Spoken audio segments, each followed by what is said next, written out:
నమస్తే అండి, మీ పేరు? నా పేరు తులసి అండి. ఏం చేస్తారండి? నేను హౌస్ వైఫ్ అండి.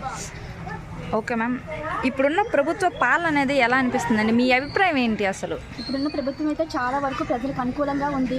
ఏ పథకాలు కూడా ప్రతి ఒక్క పథకం కూడా ఇంటింటికి కూడా ప్రతి ఒక్క పథకం అందుతుంది. అమ్మఒడి అయినా, జేవీడి, చాలా వరకు పథకాలు అందుతున్నాయి. ఆరోగ్యశ్రీ కార్డు వల్ల చాలా మందికి బెనిఫిట్ పొందుతున్నారు. సచివాలయాల వల్ల కూడా చాలామంది బెనిఫిట్ పొందుతున్నారు. ఎక్కడికెక్కడికో వెళ్ళి వాళ్ళ మాకు కావాలి అని చెప్పేసి వెళ్ళి అడుగుతున్నారు. సచివాలయంకి వెళ్ళాక ప్రతి ఒక్క బెనిఫిషరీ కూడా బెనిఫిట్ పొందుతున్నారు. వాళ్ళకి ఏవేవి డ్రైనేజ్ ప్రాబ్లం అయినా, స్ట్రీట్ లైట్ ప్రాబ్లం అయినా, శానిటైజేషన్ ఏ ప్రాబ్లం అయినా సరే ఈజీగా సాల్వ్ అవుతుంది. జీవీఎంసీకి ఎక్కడికో వెళ్ళి పూర్వం అప్లై చేసుకునే వాళ్ళు, అది కూడా తొందరగా రావట్లేదు. సచివాలయంకి వెళ్ళి అప్లికేషన్స్ ఇస్తే చాలు, వెంటనే వాళ్ళకి అప్రూవ్ అయిపోయి రైస్ కార్డులు అయినా, ఆరోగ్యశ్రీ కార్డులు అయినా ఇమీడియట్గా కూడా అవి అవుతున్నాయి. సో ఈ ప్రభుత్వం అయితే నాకు చాలా నచ్చింది. నేను నెక్స్ట్ టైం కూడా ఇదే దానికి ఓటు వేస్తాను. ఎందుకమ్మా ఈ ప్రభుత్వానికి ఎందుకు ఓటు వేయాలనుకుంటున్నారు? ఈ ప్రభుత్వమే ఎందుకంటే ఈ ప్రభుత్వం వచ్చాక చాలా వరకు ఎన్నో బెనిఫిట్స్ వచ్చినాయి.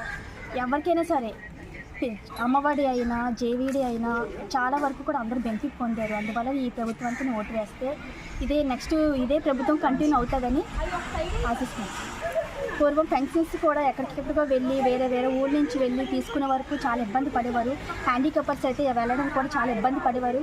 ఇప్పుడు సచివాలయాలు వాలంటీర్స్ వచ్చిన తర్వాత వాలంటీర్ పొద్దున్న 6 గంటలకల్లా వచ్చి పెన్షన్ ఇచ్చి తన డబ్బులు తీసుకొని చాలా హ్యాపీగా ఉంటున్నారు అందరూ కూడా. అయితే ఒకప్పుడు కూడా సేమ్ పెన్షన్స్ ఇచ్చేవారు, మరి తేడా ఏంటి? ఇచ్చేవారు, కొన్ని ఎక్కడికెక్కడికో వెళ్ళి లైన్లు కాసుకొని పొద్దున్న వెళ్ళి ఎండల్లో నిలబడి పెన్షన్ తీసుకునేవారు. ఇప్పుడు అలా కాకుండా పొద్దున్న 6 గంటకల్లా వాలంటీర్స్ వచ్చి ఇంటికే పెన్షన్ ఇచ్చేస్తున్నారు. పెన్షన్ అమౌంట్ కూడా పెరిగింది 3000. అందరూ కూడా చాలా బెనిఫిట్. ఆ పెన్షన్ డబ్బులు మందులకనో చాలా వరకు ఖర్చు పెట్టుకుంటున్నారు. అయితే ఆరోగ్యశ్రీ కార్డు అని చెప్పారు కదా, ఆరోగ్యపరంగా ఏంటి అసలు కొత్తదనం ఏముంది? ఆరోగ్యశ్రీ కార్డు వల్ల ప్రతి ఒక్క హాస్పిటల్లో కూడా చాలా డెవలప్ అయినాయి. ఆరోగ్యశ్రీ కార్డు చాలా మందికి కూడా చాలా ఉపయోగపడుతున్నాయి. చాలా సేవలు ఉపయోగపడుతున్నాయి. వైద్యం కూడా చాలా బాగుంటుంది.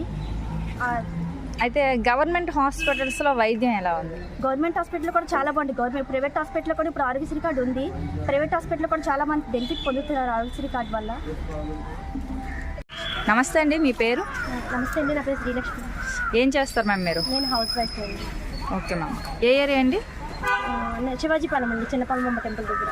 ఓకే మ్యామ్, ఇప్పుడున్న ప్రభుత్వంపై మీ అభిప్రాయం ఏంటండి? మీకు నచ్చిందా, నచ్చలేదా? ఇప్పుడున్న ప్రభుత్వం అయితే మాకు నచ్చిందండి. ఈ ప్రభుత్వం ఉండడం వల్ల కూడా మా పిల్లలకి అమ్మఒడి అనేది వస్తుంది. మాకు హౌసింగ్లో కూడా మేము ఎలిజిబుల్లో ఉన్నాము. మేము చాలా హ్యాపీగా ఉన్నామండి. నెక్స్ట్ కూడా ఈ ప్రభుత్వం ఉండాలని చెప్పి కోరుకుంటున్నాం. ఎందుకు మ్యామ్ ఈ ప్రభుత్వమే ఎందుకు ఉండాలి? ఈ ప్రభుత్వం అంటే అండి, ఏ విధంగా అయినా సరే ఇప్పుడు పిల్లలు చదువుకోవడం కోసం అమ్మఒడి వస్తుందంటే మేము అంతంత మాత్రం ఆదాయాలతోనే బతుకుతున్న కుటుంబాలు మావి. ఈ అమ్మఒడి రావడం వల్ల మేము పిల్లల ఫీజు కట్టుకోవడానికి భయం పడకుండా ఉండవలసి వస్తుంది. అలాగే మాకు ఇల్లు అంటూ లేదు కాబట్టి మాకు ఇల్లు కూడా ఏర్పరచుకునే పరిస్థితుల్లోకి వచ్చాం కాబట్టి నెక్స్ట్ కూడా ఈ ప్రభుత్వమే రావాలని చెప్పేసి కోరుకుంటున్నాం. అయితే మిగతా పార్టీ నాయకులు వాలంటీర్స్ వల్ల ప్రజల యొక్క సమాచారం అనేది భంగం చేస్తున్నారు, వారి సమాచారాన్ని దుర్వినియోగం చేస్తున్నారు అని చెప్తున్నారు. మరి దానిపై మీ అభిప్రాయం ఏంటి? అలాంటిది ఏమీ లేదండి. జస్ట్ మా ఆధార్ నెంబర్ ఇచ్చినంత మాత్రాన మా డేటా అనేది బయటికి పోతుంది అనుకోవడం మాత్రం తప్పు. అలాంటిది ఏం లేదండి. వాళ్ళు ఎటువంటి తప్పు కూడా చేయట్లేదు. ఓన్లీ మా డేటా మాత్రం వాళ్ళ దగ్గర ఉంచుకుంటున్నారు అంతవరకు. మరి వాలంటీర్ వ్యవస్థ అసలు నిరుపయోగం, వారు వాలంటీర్లని అసలు ఉంచనవసరమే లేదు, వారికి ఆ భృతి కూడా అవసరం లేదు, గౌరవ వేతనం అని చెప్పి ఇస్తున్నారు అని చెప్తున్నారు. మరి మీరు దానిపై మీ అభిప్రాయం ఏంటండి? ఇప్పుడు వాలంటీర్లు వచ్చారంటేనండి, వాళ్ళని తీసిన తర్వాత చాలా ఓల్డ్ పీపుల్కి చాలా ఉపయోగం ఉందండి. వాళ్ళు ఒకప్పుడు ఎండలో నిలబడి పెన్షన్లు గట్రా తీసుకునే వాళ్ళు. ఇప్పుడు మా మామయ్య గారే ఉన్నారు మా ఇంట్లో పెన్షనర్. అతను ముసలతనే వెళ్ళి తీసుకోవాలంటే కష్టంగా ఉండేది ఒకప్పుడు. కాకపోతే ఇప్పుడు వాళ్ళు వచ్చి ఇస్తున్నారు. నెక్స్ట్ ఏ డేటా కూడా వాళ్ళు వచ్చి తీసుకొని మేము అక్కడ వరకు వెళ్ళే పని లేకుండా కూడా పనులు అనేవి అయిపోతున్నాయి. సరే, అయితే సచివాలయం, వార్డు సచివాలయం, గ్రామానికి సచివాలయం అని పెట్టారు. మరి దానివల్ల ఉపయోగం ఏంటండి? మరి గ్రామ సచివాలయం ఉండడం వల్లే కదండి ఇలాంటి కలెక్టర్ ఆఫీసులకి, మండల ఆఫీసులకి అలాంటి వాటికి తిరగకుండాని డేటా అనేది డైరెక్ట్ వాలంటరీ తీసుకెళ్ళి సచివాలయంలోని ఇవ్వడం వల్ల మాకు పనులు అనేవి వేగంగా అవుతున్నాయి.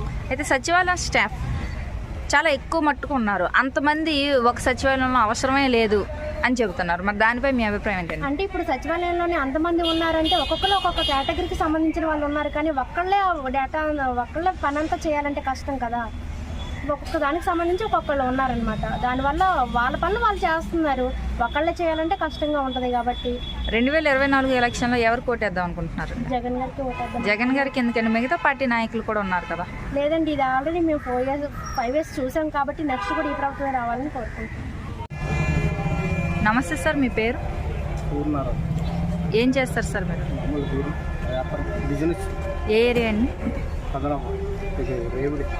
Okay sir. ఇప్పుడున్న ప్రభుత్వ పాలన అనేది ఎలా ఉంది సార్? మీకు ఏమనిపిస్తుంది? బాగుంది. ఏంటి సార్, ఏం బాగుంది? అభివృద్ధి పథకాలన్నీ కావాలి, ఇంటికి దగ్గరలో అనుకూలంగా అన్నీ సార్ 2024 ఎలక్షన్ ఇంకొన్ని రోజులు రాబోతుంది. మరి ఎవరు కోటేసి గెలిపిద్దాం అనుకుంటున్నారు? జగన్కి. జగన్ గారికే ఎందుకు సార్? జగన్ గారికి ఎందుకు ఓటేద్దాం అనుకుంటున్నారు? జగన్ గారికి ఏంటంటే మాకు అభివృద్ధి చేసిన అన్ని పనులు అవసరంగా ఉన్నాయి, కాకపోతే జగన్కి వేద్దాం అనుకుంటున్నాను. సార్ అయితే మిగతా పార్టీ వాళ్ళు కూడా ఉన్నారు, వారు కూడా సంక్షేమం చేస్తామని చెప్తున్నారు. మరి దానిపై మీ అభిప్రాయం? అన్నీ ఉత్తిపోయి జరగని పనులు అయ్యాయి. ఎందుకంటే చెయ్యాలంటే ఎవరి వాళ్ళు కాదు.